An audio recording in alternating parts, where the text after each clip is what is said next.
కి స్వాగతం. ముందుగా ముఖ్యాంశాలు.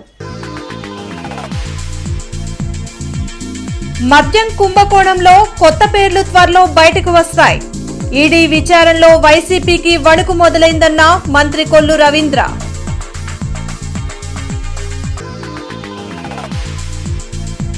ఆర్టీసీ బస్టాండ్ వద్ద ఎస్పీ బకుల్ జిందాల్ ట్రాఫిక్ పై ప్రత్యేక డ్రైవ్. రోడ్లపై ఇష్టారాజ్యంగా పార్కింగ్ చేస్తే జరిమానా తప్పదని హెచ్చరిక.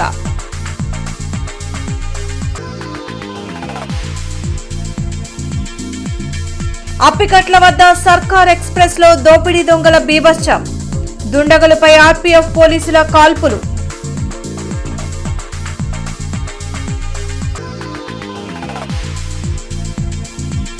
ఏపీలోనే అన్ని స్థానాల్లో పోటీ చేయలేదు, పక్క రాష్ట్రంలో ఏం చేస్తాం?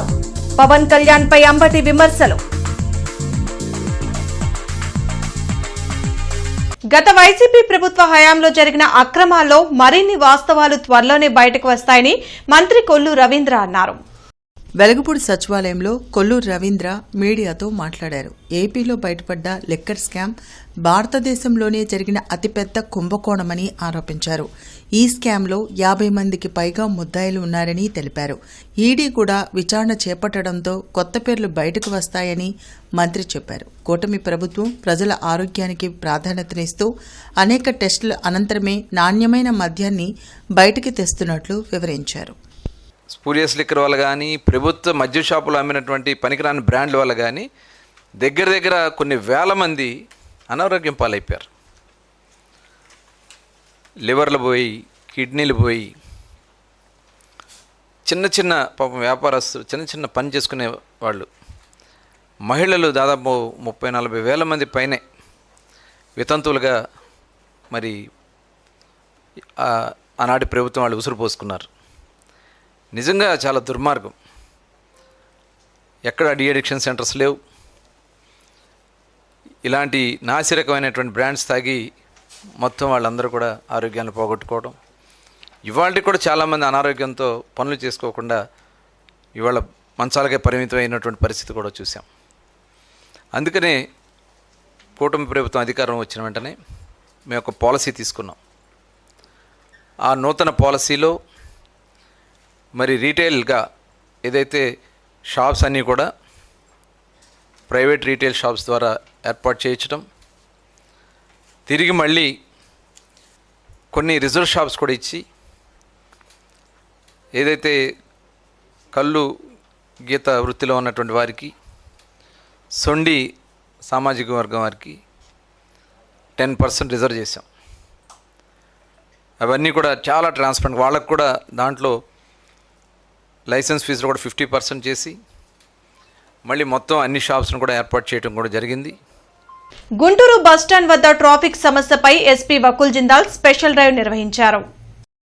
ఈ సందర్భంగా ఎస్పీ మాట్లాడుతూ బస్టాండ్ పరిసర ప్రాంతాల్లో ట్రాఫిక్ రద్దీ ఎక్కువగా ఉందన్నారు.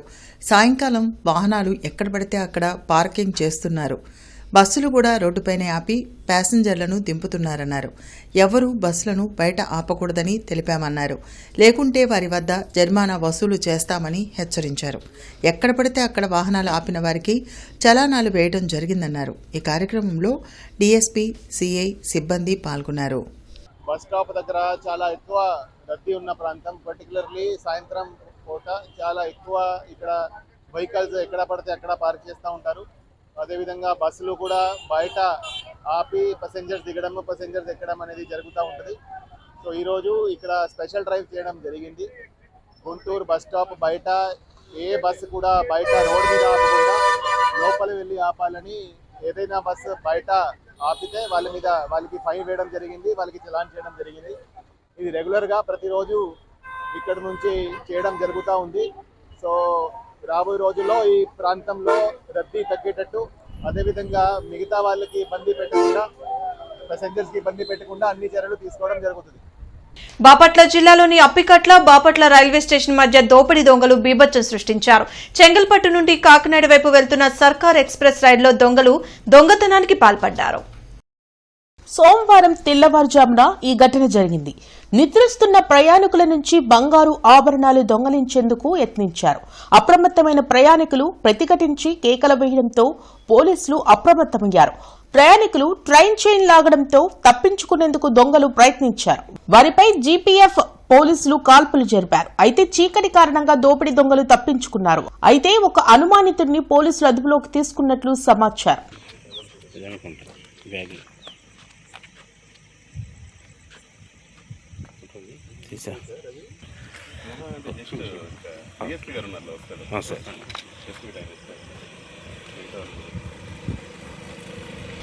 వీళ్ళు మధ్యప్రదేశ్ అవును సార్, మధ్యప్రదేశ్ నుంచి యూపీ నుంచి బాగా వస్తున్నారు. దొంగ ముఖ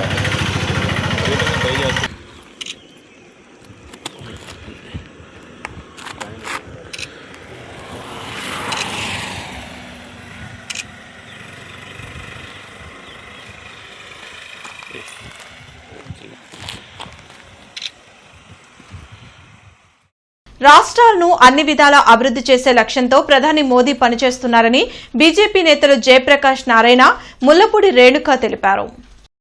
శంకర్ విలాస్ ఆర్ఓబీ పనులను పార్టీ నాయకులు రమేష్ నాయుడు, తిరుపతిరావు, గంగాధర్ తదితరులతో కలిసి పరిశీలించారు. కేంద్ర సహకారంతో రాష్ట్రంలో కూటమి ప్రభుత్వం అభివృద్ధి పదంలో దూసుకుపోతుందని చెప్పారు. గుంటూరులోనే 5 బ్రిడ్జిల నిర్మాణాలను చేపట్టడం జరిగిందని వివరించారు.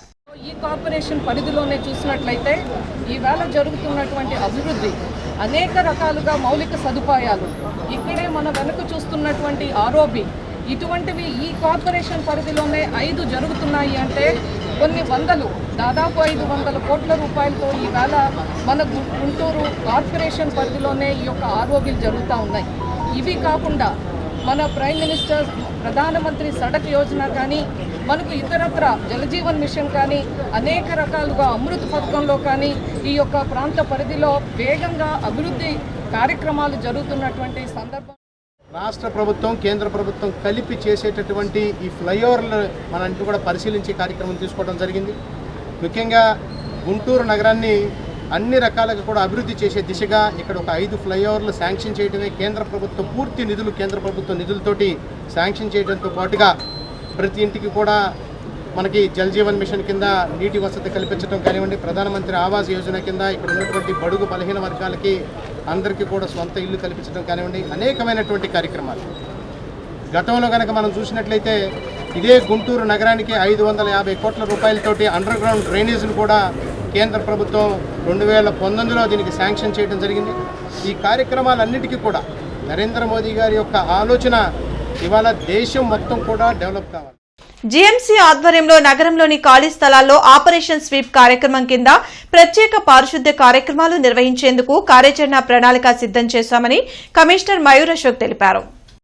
ఈ సందర్భంగా కమిషనర్ మయూర్ అశోక్ మాట్లాడుతూ రానున్న వర్షాకాలాన్ని దృష్టిలో ఉంచుకొని నగరంలోని ఖాళీ స్థల యజమానులు వారి వారి స్థలాల్లో పిచ్చి మొక్కలు, చెట్లను తొలగించి వర్షాలు పడినప్పుడు వర్షపు నీరు నిలవకుండా స్థలాల్లో మట్టితో మెరకపోయించాలని తెలియజేశారు. వర్షాలకు ఖాళీ స్థలాల్లో వర్షపు నీరు నిలిచినట్లయితే సదరు ప్రాంతంలో దోమలు మరియు క్రిమికీటకాలు పెరుగుటకు అవకాశం ఉన్నదని, వీటి వల్ల మలేరియా, డెంగ్యూ, చికెన్ గున్యా వంటి వ్యాధులు ప్రబలి ప్రజారోగ్యానికి భంగం కలిగే అవకాశం ఉందని తెలిపారు. కావున ఖాళీ స్థల యజమానులు వారి ఖాళీ స్థలాలను తప్పనిసరిగా శుభ్రం చేయించుకోవాలని తెలిపారు. ప్రతి ఒక్క ఖాళీ స్థలముల యజమానులు వారు చేయించుకుంటే ఆ ఖాళీ స్థలంలో అనేటువంటిది పిచ్చి మొక్కలు కానీ, గడ్డి కానీ ఏది కూడా లేకుండా వారి సొంతంగా వాళ్ళు చేసుకొని నగరాన్ని శుభ్రంగా ఉంచాలని, లేని ఎడల మా కమిషనర్ గారి ఆదేశాల ప్రకారంగా మేము మా కార్పొరేషన్ ద్వారా జేసీబీలు పెట్టి ఆ స్థలాన్ని మేము శుభ్రం చేయడం జరుగుతున్నది. కావున ఆ స్థలానికి సంబంధించిన శుభ్రం చేసిన తర్వాత ఆ యొక్క ఓనర్సు మన నగరపాలక సంస్థకి చెల్లించవలసిన రుసుము చెల్లించి నగరపాలక సంస్థకి నగరాభివృద్ధికి సహకరించవలసిందిగా కోరుతున్నాము. మా కమిషనర్ గారి ఆదేశాల ప్రకారంగా టిప్స్ కార్యక్రమం కింద మేము ఈరోజు స్వర్ణభారతి నగర్ 41వ శానిటరీ డివిజన్ నందు జర్నలిస్ట్ కాలనీ నందు మేము ఈ కార్యక్రమం నిర్వహించడం జరిగినది. నగర ప్రజలకి ముఖ్యంగా కోరటమైనది నగరాభివృద్ధికి సహకరించండి, కార్పొరేషన్ సహకరించాలని కోరుతున్నాం. రెండేళ్ల కూటమి ప్రభుత్వ పాలనలో మహిళా, శిశు, గిరిజన సంక్షేమ శాఖలో అమలు చేసిన కార్యక్రమాలు అనేక మంది జీవితాల్లో మార్పులు తీసుకొచ్చాయని మంత్రి గుమ్మడి సంధ్యారాణి తెలిపారు. వెలగపూడి సచివాలయంలో 2 ఏళ్లలో తమ శాఖలో తెచ్చిన మార్పులను సంధ్యారాణి మీడియాకు వివరించారు. మహిళల భద్రతకు రాష్ట్ర ప్రభుత్వం అత్యున్నత ప్రాధాన్యత ఇస్తోందని తెలిపారు.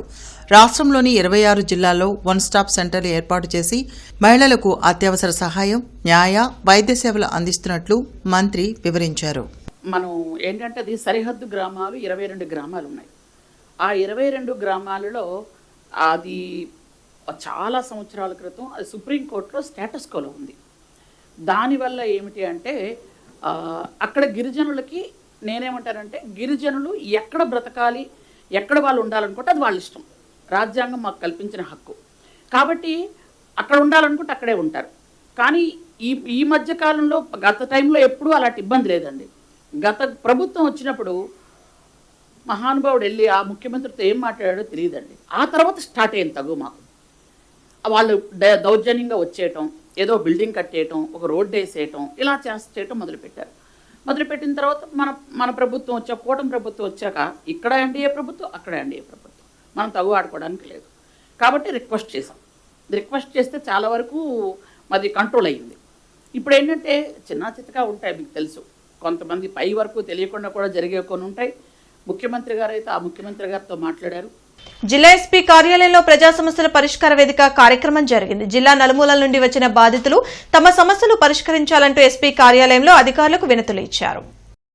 ప్రతి సోమవారం ఎస్పీ కార్యాలయంలో నిర్వహించే ప్రజా సమస్యల పరిష్కార వేదికకు బాధితులు భారీగా తరలివచ్చారు. ఫిర్యాదులను పోలీసు ఉన్నతాధికారులు స్వీకరించారు. ఆయా సమస్యల పరిష్కారానికి తగు చర్యలు తీసుకుంటామని భరోసా కల్పించారు.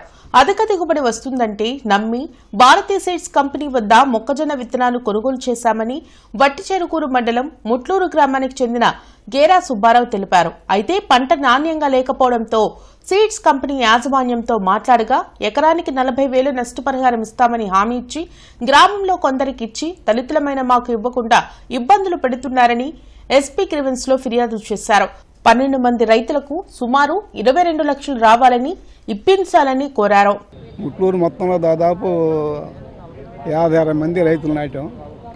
అతను సీడ్ వల్ల మేము మంచిదనే ఉద్దేశంతో నమ్మి మాకు ఎకరానికి 40 క్వింటాలు అవుతుందని చెప్పి ఇచ్చారు.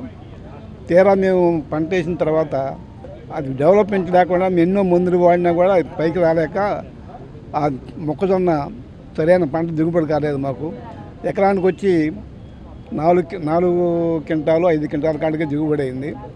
ఈ విషయాన్ని ఆ కంపెనీ వాళ్ళు తెలియపరిచాం. మీకు నష్టపరిహారంగా ఎకరానికి వచ్చి 60,000 ఇస్తామని చెప్పన్నారు ఫస్ట్లో. తదుపరి అందరిని సమావేశపరిచి మరలా ఎకరానికి 40,000 కాడికి ఇస్తాం. ఇది ఫైనల్. ఈ ఎన్ని క్వింటాలను కానీ 4 కానీ 3 కానీ 5 కానీ 10 కానీ మేము వేసుకెళ్ళిపోతాం. వేసుకెళ్ళిపోయి మీకు నష్టపరిహారం ఇస్తామని చెప్పి అన్నారు. ఒక 34 మంది రైతులు మాత్రం 40,000 కాడికి డబ్బులు ఇచ్చేసి వెళ్ళిపోయారండి. ఎస్సీ కులానికి చెందిన మాకు ఈరోజు కూడా మాకు ఈ సంవత్సరాల కాలం నుంచి మాకు ఎలాంటి డబ్బులు ఇవ్వలేదు. ఏఐకేఎంఎస్ కేఎస్ అఖిల భారత మహాసభల సావనీర్ ఆవిష్కరణ సభ కార్యక్రమం గుంటూరులో జరిగింది. 2025 సెప్టెంబర్లో బీహార్లో నిర్వహించిన సమావేశంలో జరిగిన చర్చలు, తీర్మానాలను తెలుగు, ఇంగ్లీష్లో సావనీర్ను రూపొందించారు. రైతు సంఘాల నాయకులు పాల్గొని దీనిని ఆవిష్కరించారు. కేంద్ర, రాష్ట్ర ప్రభుత్వాల నిర్ణయాలతో రైతులు తీవ్ర ఇబ్బందులు పడుతున్నారని, అన్నదాత సమస్యల పరిష్కారం కోసం వామపక్షాలు ఐక్యంగా పోరాటాలను ఉధృతం చేయాలని వక్తలు సూచించారు. బహుళ జాతి కంపెనీల యొక్క పెత్తనం, సామ్రాజ్యవాదం ఇక్కడ రావటం ఉందనేది ఈ సమస్య చాలా కీలకమైనటువంటి సమస్య ముందుకు వచ్చింది. దానిని పరిష్కరించకుండా నేను మీటింగ్ పెట్టారు శ్రీనివాస్ గారు. వామపక్షాలందరూ ఐక్యం కావాలి. ఐక్యంగా దేని మీద ఐక్యం కావాలా? ఈ భూమి సమస్య మీద దేని మీద పోట్లాడాలా?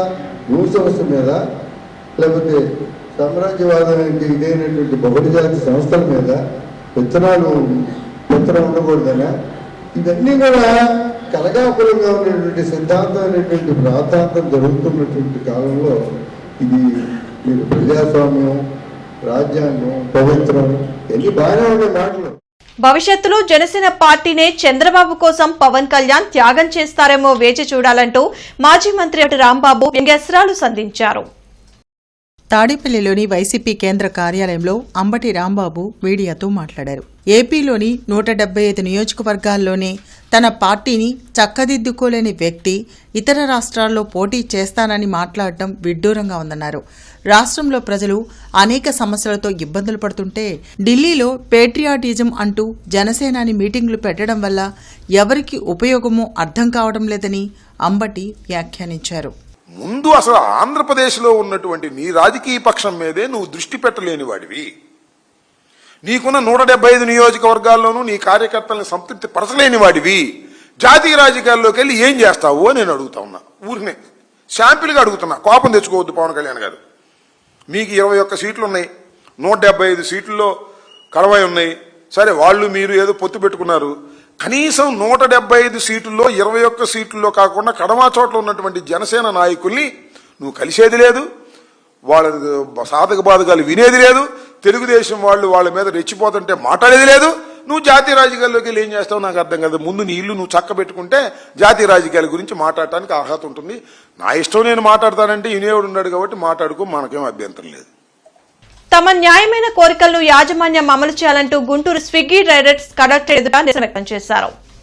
ఈ సందర్భంగా సిఐటియు నాయకులు బి ముత్యాలరావు మాట్లాడుతూ ఎండావానకు వెరవకుండా నిత్యం ప్రజల ఆకలి తీర్చేందుకు స్విగ్గీ రైడర్స్ కృషి చేస్తున్నారని తెలిపారు. అయితే వారికి సంస్థ నుంచి గుర్తింపు కార్డు లేకపోవడంతో ట్రాఫిక్ పోలీసుల నుంచి అనేక ఇబ్బందులు ఎదుర్కొంటున్నారని చెప్పారు. తమ న్యాయమైన కోరికలు తీర్చాలంటూ కలెక్టర్కు వినతి పత్రం అందిస్తున్నామని స్విగ్గీ రైడర్ తేజ పేర్కొన్నారు. తమ సమస్యలను పరిష్కరించకపోతే పూర్తి స్థాయిలో సమీక్షిస్తామని హెచ్చరించారు. ఈ కార్యక్రమంలో స్విగ్గీ రైడర్స్ పాల్గొన్నారు. స్విగ్గీ సంస్థలో పనిచేస్తున్నటువంటి ఫుడ్ డెలివరీ కార్మికులకి ప్రస్తుతం ధరలు పెరిగిన నేపథ్యంలో పెట్రోలు, డీజిల్, గ్యాస్ ధరల పెంపు, నిత్యావసర వస్తువుల ధరల పెంపు నేపథ్యంలో స్విగ్గీ సంస్థ వారు చెల్లిస్తున్నటువంటి వేతనం ఏదైతే ఉందో అది అరకొరగా ఉండటంతో కుటుంబాలు తీవ్ర ఇబ్బందులు ఎదుర్కొంటూ ఉన్నారు. గత కొంతకాలం నుండి స్విగ్గీ సంస్థ యాజమాన్యం వారికి ఫుడ్ డెలివరీకి సంబంధించిన ఛార్జీలు పెంచాలని చెప్పేసి కోరుతా ఉన్నాం. కస్టమర్ దగ్గర ఆర్డర్కి సంబంధించి ఛార్జీలు ఎక్కువ తీసుకుంటున్నారు, కానీ ఆ ఆర్డర్ డెలివరీ చేస్తున్నటువంటి కార్మికులకు మాత్రం తక్కువ వేతనాలు చెల్లిస్తూ ఉన్నటువంటి పరిస్థితి. మాకున్న సమస్యలు ఏంటంటే ఎక్కడైనా కానీ ఉద్యోగాల్లో హైక్ ఉంటుంది, శాలరీ అనేది హైక్ ఉంటుంది, రూపాయి తర్వాత ₹2 అలా ఉంటుంది. మా దాంట్లో ఏంటంటే దరిద్రం ఏంటి, రూపాయి దగ్గర నుంచి పావలాగా పడిపోయామే వాళ్ళం మేము. మాకు రేట్ కార్డు అనేది ఇవ్వట్లా, మాకు సరైన భద్రత లేదు. అలాగే చాలా ఇబ్బందులు పడుతున్నాయి. వాళ్ళు పెరిగిన పెట్రోల్ ధరలు కానీ, నిత్యావసర వస్తువులు కానీ, స్కూల్ ఫీజులు కానీ, చాలా ఇబ్బందుల్లో చాలా బాధలతో రోడ్ల మీద తిరుగుతూ ఏంటి పంచర్లు పడి గుద్ది ఆళ్ళు తిట్టి ఈళ్ళు కొట్టి అయినా కానీ మా వాళ్ళు వెనకాడుకోకుండా చాలా నిబద్ధతతో వెళ్తున్నా కానీ మేము అడుగుతున్న రూల్స్ని వాళ్ళు మేము అడుగుతున్న న్యాయమైన డిమాండ్లని సంస్థ ఎప్పటికప్పుడు బేఖాతరు చేస్తూనే ఉంది. గుంటూరు జిల్లాలోని అన్ని ప్రైవేట్ మేనేజ్మెంట్ల ఆధ్వర్యంలో నడుస్తున్న అన్ని పాఠశాలల విద్యాశాఖ నుండి ఆర్టీఐ 2005లో జీవో నెంబర్ 53 ప్రకారం విధిగా ఫీజులు విద్యాశాఖ నిర్దేశించిన ప్రకారం మాత్రమే వసూలు చేయాలని డిప్యూటీ డీఈఓ యేసురత్నం తెలిపారు. ఈ సందర్భంగా డిప్యూటీ డీఈఓ యేసురత్నం మాట్లాడుతూ మీ పాఠశాల ప్రాంగణంలో ఎటువంటి యూనిఫామ్, బుక్స్, బ్యాగ్స్ ఎక్సెట్రా లాంటివి విద్యార్థులకు అమ్మటం చేయకూడదని తెలిపారు. అన్ని ప్రైవేటు యాజమాన్యాలకు తెలియజేయనది ఏమనగా మీ పాఠశాలల్లో అధిక ఫీజులు వసూలు చేయట మరియు పాఠశాలల్లో యూనిఫామ్, పుస్తకాలు, బ్యాగులు మొదలగునవి అమ్ముచున్నట్లు మా నోటీసుకు వచ్చినట్లయితే విచారించి పాఠశాల యాజమాన్యంపై తగు చర్యలు తీసుకొనబడినని తెలిపారు. పాఠశాలలో అన్ని ఫీజులు కలిపి గ్రామ పంచాయతీల్లో 1 నుండి 5 తరగతులకు 10,000, గ్రామ పంచాయతీల్లో 6 నుండి 10 తరగతులకు 10వ తరగతి వరకు 12,000, మున్సిపాలిటీల్లో 1 నుండి 5 తరగతులకు 11,000, మున్సిపాలిటీల్లో 6 నుండి 10వ తరగతి వరకు 15,000, మున్సిపల్ కార్పొరేషన్లలో 1 నుండి 5 తరగతులకు 12,000, మున్సిపల్ కార్పొరేషన్లో 6 నుండి 10వ తరగతి వరకు 18,000 వసూలు చేయాలని ఆయన తెలిపారు. కలెక్టరేట్ లో ప్రజా సమస్యల పరిష్కార వేదిక కార్యక్రమం జరిగింది. నలుమూల నుండి వచ్చిన బాధితులు తమ సమస్యలు పరిష్కరించాలంటూ కలెక్టర్ సాయికాంత్ వర్మకు వినతులు అందించారు. ప్రతి సోమవారం కలెక్టరేట్లో నిర్వహించే ప్రజా సమస్యల పరిష్కార వేదికకు బాధితులు బారులు తీరారు. ఫిర్యాదులను జిల్లా ఉన్నతాధికారులు స్వీకరించారు. ఆయా సమస్యల పరిష్కారంకు తగు చర్యలు తీసుకుంటామని భరోసా కల్పించారు. తనకున్న ఆస్తులు అన్నింటినీ తన కొడుకు, కూతురు తన వేలిముద్రలు తీసుకుని వేధిస్తున్నారని నల్లచెరువుకు చెందిన 80 ఏళ్ల వృద్ధురాలు రాఘవమ్మ తెలిపారు. తనకు అన్నం కూడా పెట్టకుండా కొడుతున్నారని ఆవేదన వ్యక్తం చేశారు. ఎన్నిసార్లు పోలీసుల చుట్టూ తిరిగినా వారు బయటకు నెట్టేస్తున్నారని, తనకు చావే శరణ్యమని కన్నీట పర్యంతమయ్యారు. తమ పూర్వీకుల నుంచి సంక్రమించిన పొలాన్ని తన తమ్ముడు దొంగ పాసు పుస్తకాలు పుట్టించి తమను బెదిరిస్తున్నారని కొత్త మల్లయ్యపాలెంకు చెందిన కుర్రి సాంబిరెడ్డి ఫిర్యాదు చేశారు. నమ్మించి నీకు పింఛన్ వస్తుంది, ఇంత ఆస్తుంది కదా అని నమ్మించి ముద్ర రాయించుకున్నారు. నాకు ఏమంటే సొమ్ము తీసుకున్నారు, డబ్బులు తీసుకున్నారు. నాకు ఏమంటే కొట్టింది కూతురు. ఏం కొట్టాడండి, నన్ను బతుకునేనండి. కలెక్టర్ కాడికి పోమన్నారు. లాలాపేట పోయి ఆ పాత నల్లబాటు స్టేషన్ పోయా, ఎక్కడ పట్టించుకోవట్లా. ఆర్డీ గారి కాడికి పోయా, మైలమ్మల పొలిటి ఆడ పట్టించుకోవట్లేండి. నాకు ఒక కొడుకు శ్రీనివాసరెడ్డి కొట్టి నన్ను అడుక్కు నల్లదివ్వండి. మా నాన్న 98 జనవరి 1 తారీఖు చనిపోయాడు. 97లో ఆయన బతికుండా ఈలం దొంగ ఈలం రాపించి దొంగ సంతకాలు చేపించి దాన్ని కొడుకు మళ్ళీ అంజనాద్రి రెడ్డి అనేవాడికి దొంగ రిజిస్టర్ చేశాడు. గోవిందరెడ్డి మా తమ్ముడు దొంగ రిజిస్టర్ చేశాడు. ఆ దొంగ రిజిస్టర్ చేసి దాన్ని ఏం చేశాడు, కోర్టులో ముందర దావా వేశాడు. అది ఆ కోర్టులో అది ఏమవుతుండే, మళ్ళీ రెండో కోర్టులో ఈ ఎంఆర్ఓ ఎస్ఐ నా దగ్గర లంచం తీసుకొని నాకు చైన్ రాశారని చెప్పి అంజనాద్రి రెడ్డి వాళ్ళ మీద కేసు వేశాడు.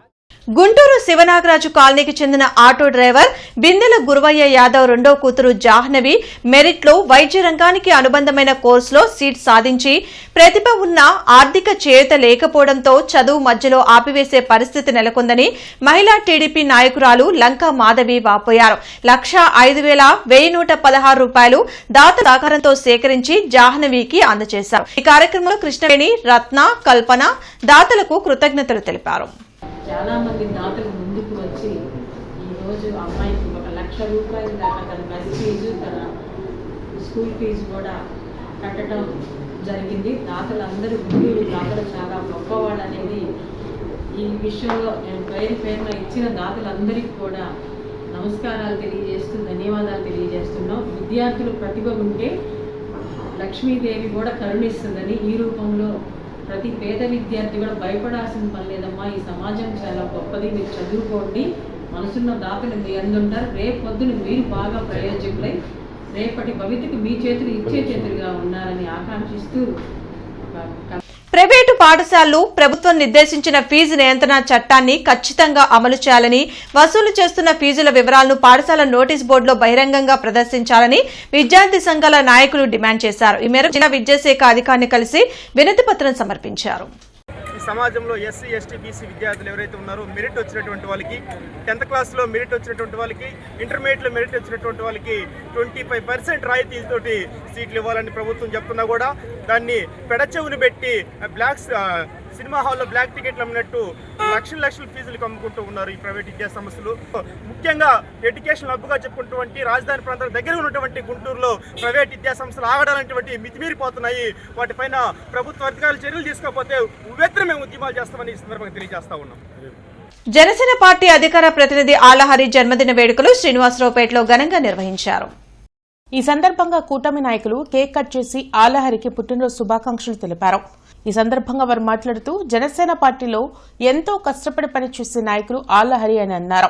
ఆయన మరెన్నో ఉన్నత పదవులు చేపట్టాలని ఆకాంక్షించారు. తన పుట్టినరోజు సందర్భంగా అభినందనలు తెలిపిన ప్రతి ఒక్కరికి ఆళ్లహరి ధన్యవాదాలు తెలిపారు. జీవితాంతం మెగా ఫ్యామిలీ బాటలోనే నడుస్తానని పేర్కొన్నారు. ఈ కార్యక్రమంలో జనసేన పార్టీ నాయకులు పాల్గొన్నారు. నా పుట్టినరోజు సందర్భంగా తెలుగుదేశం, భారతీయ జనతా పార్టీ, జనసేన పార్టీ నాయకులు అలాగే నా శ్రేయోభిలాషులు ఎంతోమంది ఈ రోజున నాకు అభినందన తెలపడం చాలా సంతోషకరం. ఇంతమంది ఆత్మీయుల మధ్యన ఈ పుట్టినరోజు జరగడం నా అదృష్టంగా భావిస్తున్నాను. ఎంతోమంది ఈ రోజున ఉదయం నుంచి ఫోన్లు చేశారు. మన జనసేన పార్టీ అధినాయకుడు పవన్ కళ్యాణ్ గారి సోదరులైన నాగబాబు గారు, అలాగే జేడీ లక్ష్మీనారాయణ గారు, అలాగే మా మంత్రి, కేంద్ర మంత్రి ఎమ్మెస్ఎన్ చంద్రశేఖర్ గారు, మా నియోజకవర్గ శాసనసభ్యురాలు మాధవి గారు, అలాగే నగరంలో ఉన్నటువంటి ముఖ్య అధికారులు అందరూ కూడా తమ ఫోన్ల ద్వారా, తమ సందేశాల ద్వారా అభినందనలు తెలియడం అనేది చాలా సంతోషకరంగా ఉంది. మీ ఆదరాభిమానాలు, మీ అభిమానం ఎప్పుడు కూడా ఇలాగే ఉండాలని చెప్పేసి మరొకసారి అందరికీ కూడా కృతజ్ఞతలు తెలియజేస్తున్నాను. స్టాప్ డయేరియా క్యాంపెయిన్ లో భాగంగా జిల్లా కలెక్టరేట్లోని ఎస్ఆర్ శంకరన్ హాల్లో పీజీఆర్ఎస్ కార్యక్రమం జరిగే సందర్భంలో కలెక్టర్ సాయికాంత్ వర్మ గోడ ప్రతుల్ని ఈ సందర్భంగా కలెక్టర్ మాట్లాడుతూ ఈ కార్యక్రమం జూలై 31వ తేదీ వరకు కొనసాగుతుందని, అతిసారంపై అవగాహన కల్పించి ఓఆర్ఎస్ ద్రావణం యొక్క ప్రాధాన్యతను తెలియజేయాలని సూచించారు. ఈ కార్యక్రమంలో DM&HO Vijayalakshmi, GGH superintendent doctor Sundarachari తదితరులు పాల్గొన్నారు. కమిషనర్ మయూర్ అశోక్ ఆదేశాల మేరకు జీఎంసీ కౌన్సిల్ సమావేశ మందిరంలో నిర్వహించిన ప్రజా సమస్యల పరిష్కార సాంబశివరావు పాల్గొని అర్జీలు స్వీకరించారు. ఈ సందర్భంగా అదనపు కమిషనర్ మాట్లాడుతూ ప్రజల నుండి అందే అర్జీలను నిర్దేశిత గడువులోగా పరిష్కరించాలని విభాగాధిపతుల్ని ఆదేశించారు. బులెటిన్ ముగించే ముందు ముఖ్యాంశాలు మరోసారి. మద్యం కుంభకోణంలో కొత్త పేర్లు త్వరలో బయటకు వస్తాయి. ఈడీ విచారణలో వైసీపీకి వణుకు మొదలైందన్న మంత్రి కొల్లు రవీంద్ర.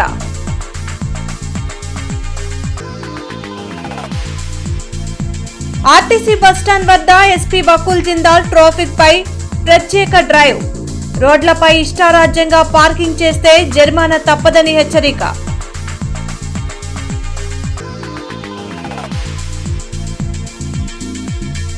అప్పికట్ల వద్ద సర్కార్ ఎక్స్ప్రెస్ లో దోపిడీ దొంగల బీభత్సం. దుండగులపై ఆర్పీఎఫ్ పోలీసుల కాల్పులు.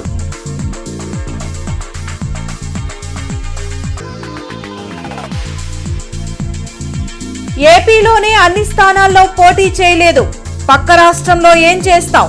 పవన్ కళ్యాణ్ పై అంబటి విమర్శలు. ఈ వార్త ఇంతటితో సమాప్తం. నమస్కారం.